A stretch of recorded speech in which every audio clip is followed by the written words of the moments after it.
Well, welcome back. As I said, South Africa goes to the elections in about 4 weeks' time, and 48 political parties are vying for the hearts and minds of its almost 58 million people. As campaigning got underway in earnest several weeks ago, the parties have been engaging in various debates and discussions around their various election manifestos. Here on African Perspective, we focus on their foreign policy proposals.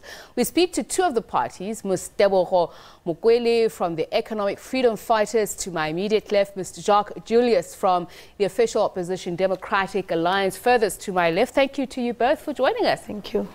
Perhaps let me just start with this, the issue around undocumented migration, sometimes leading to severe instances of xenophobic attacks. And I know the DA saying that it's the only party that's willing to tackle the challenge head on and provide leadership. Perhaps let me just start with the EFF to find out, do you agree with that statement? Thank you very much, Sepiso and viewers at home. As the EFF, we can safely say it is not because of the political parties that are here that people end up crossing the boundaries of South Africa without legal documents.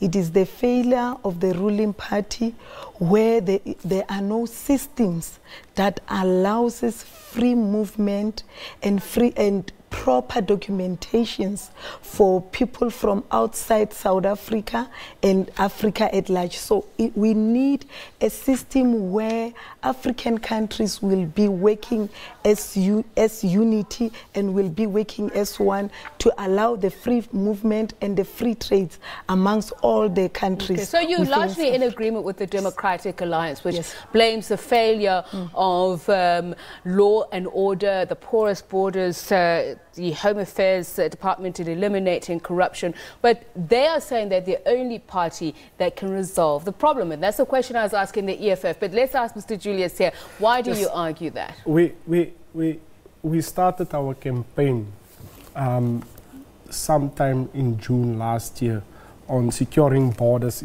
of South Africa. And the Democratic Alliance is the only party that's willing to take on this issue. Other parties take it on haphazardly. I know the EFF is saying that we should not have borders, and I'm hearing a different story now. They say that we should not have borders at all. But the fact is that all African countries do have borders as we speak. No country in the world can allow its borders to be a free-for-all. We need to secure our borders. We need to get rid of corruption at our border post and in Home Affairs. We need to create a space for people to come in, especially our African brothers and sisters, asylum seekers to come in. Currently, we do not have a proper system of immigration, and that is what we are fighting. We are not fighting against people coming into the country. We are saying whether you are from Switzerland or Swaziland, you must be documented when you come into the country. Ms. Mokwele, yes, go ahead and say. What I can say is that we must remember where Africa comes from. We didn't have borders in the beginning. The borders were developed by this imperialistic system in order for them to gain the resources within the continent. So we must not look at this thing as if it is an issue that was created from the beginning. The issue of borders were never there in Africa. That's why, as the EFF, we still stick that when we take over, we are going to find a way to deal away with borders, and we are going to strengthen our relationships with other parts of Africa in order for us to have a system that will work and that will develop and that will benefit all of us in one country, which is Azania. We are, as the economic freedom fighters, we are saying we are going to deal away with these manufactured borders and find a way of working together and dealing with the issue of separating each other in terms of nation and in terms of origin. So, we are one. So, Mr. Julius, so you hear what the EFF is saying, that ideologically the long-term goal is exactly that, free trade and one united people, which you are saying that you believe in that creating that cohesive society, united communities in the spirit of one South Africa for all, and that immigration occurs legally. It sounds like what the EFF is saying, and I recall its leader Julius Malema was complaining about, you're saying it doesn't matter where the people come from, whether it's Switzerland or not, but they're complaining about the discrimination, that there's Afrophobia. Yes. So how do you respond to that? Well, if you say there's Afrophobia, it so happens that a South African citizen in Zimbabwe was arrested for being undocumented. This is about securing our borders. It has nothing to do with xenophobia. It has nothing to do with Afrophobia. So she's asking securing what happens in South Africa? What happens in South Africa? Can I just finish that? Okay, what happens in South Africa is happening in every other African country as we speak. You know, they do have borders. If you go into one country in Africa now, you will be arrested if you are undocumented. You will be detained faster than you are detained in South Africa if we can have a system, Tsepiso, where we deal away with a legislation that segregate us, especially Africans. We need to have a system where we love each other. These neoliberal systems that make us to hate each other, that's why the DA, because they report somewhere, they don't report in Africa. You'll never see any foreign national from any European country. I need to quickly ask this question of the DA, and I need you to come to the practical,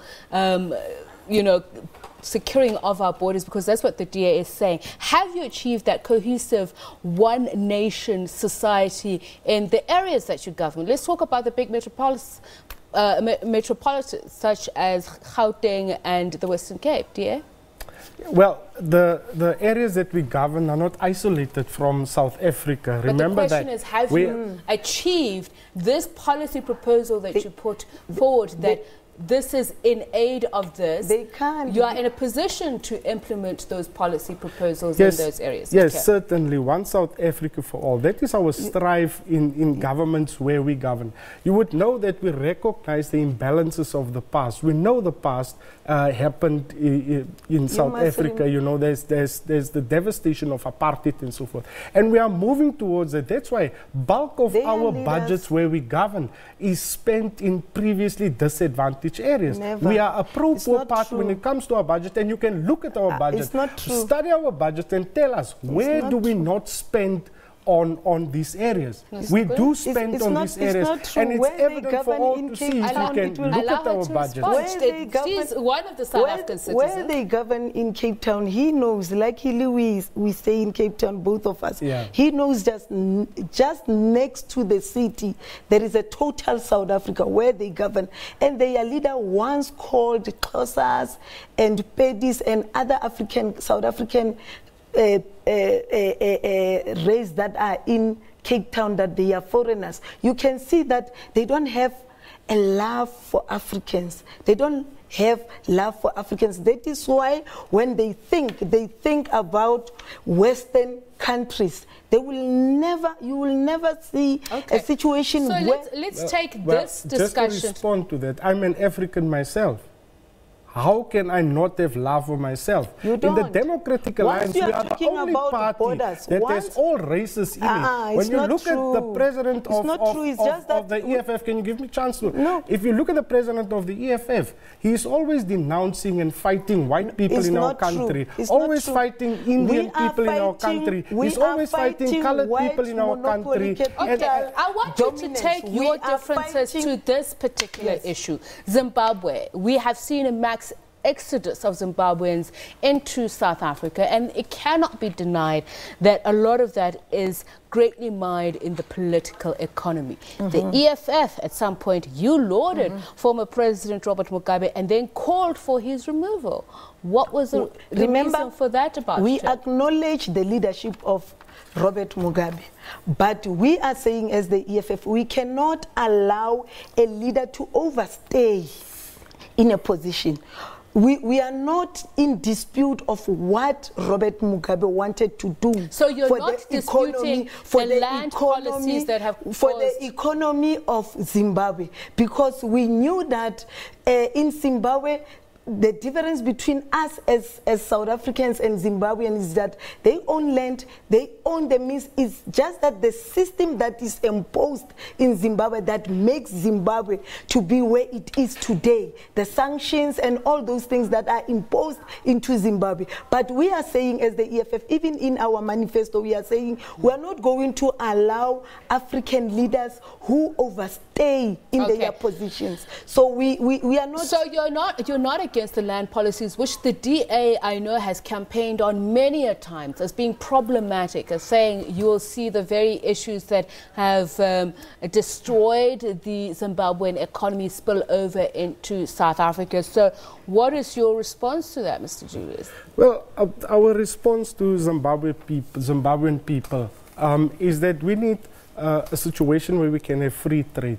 We need to support governments that support democracy. Currently in Zimbabwe, President Mnangagwa is now reported his army actually brutally beaten, they murdered, there were rapes, and so just for people exercise their democratic right in Zimbabwe, and they can clearly now, it's an oppressive government. So there's a and democratic right to own land, and you recently, your leader, Mmusi Maimane, recently met with the United Democratic Alliance, Dr. Daniel Shumba, who said there's a great commonality between what is happening in Zimbabwe and South Africa and the problems that they are facing. So then tell me, what did you see that as? Well, you can clearly see that movements, especially liberation movements now, if you look at Zimbabwe and the ANC government in South Africa, commonalities are striking. The corruption that is taking place in both countries, you know, the anti-democratic sentiments that's taking place in the countries. And we are saying, you know, it's a shame that President Ramaphosa is extending, and his government is now extending a helping hand to a corrupt and an oppressive government in Zimbabwe. Though the people of Zimbabwe are actually suffering, you are actually helping an oppressed government to actually thrive in Zimbabwe, and that is not helping the people of Zimbabwe. We are here all about the people of Africa. When you say the people, the EFF's answer to that is that this is why we need to strengthen anti-West collaboration. Exactly. Please explain a little bit more about that. Why you would connect it to the people of Zimbabwe, whereas the opposition, such as the DA, saying it's because we want to save the people of Zimbabwe. Zimbabweans are our brothers and sisters, as they are in Africa. And we are saying Zimbabwe is where it is because of the West imperialistic system. Now, we are saying we are going to make sure that when we take over, we strengthen the relationship within our region in order to make sure that there is free trade, there is capacity given to all the countries that are next to us, and then we will make sure that the resources that we are having will be shared amongst we have run out of time. I have to give you 30 seconds. Yes, Mr. Yes, I'm actually sensing that with the economic freedom fighters, they say that we should not have borders. Yes. So they really don't care about the plight of South Africans, because it's a real issue that people are complaining about all the time in South Africa as we speak. They are living with that issue on a daily basis. It is time to take on this issue. We cannot ignore the issue.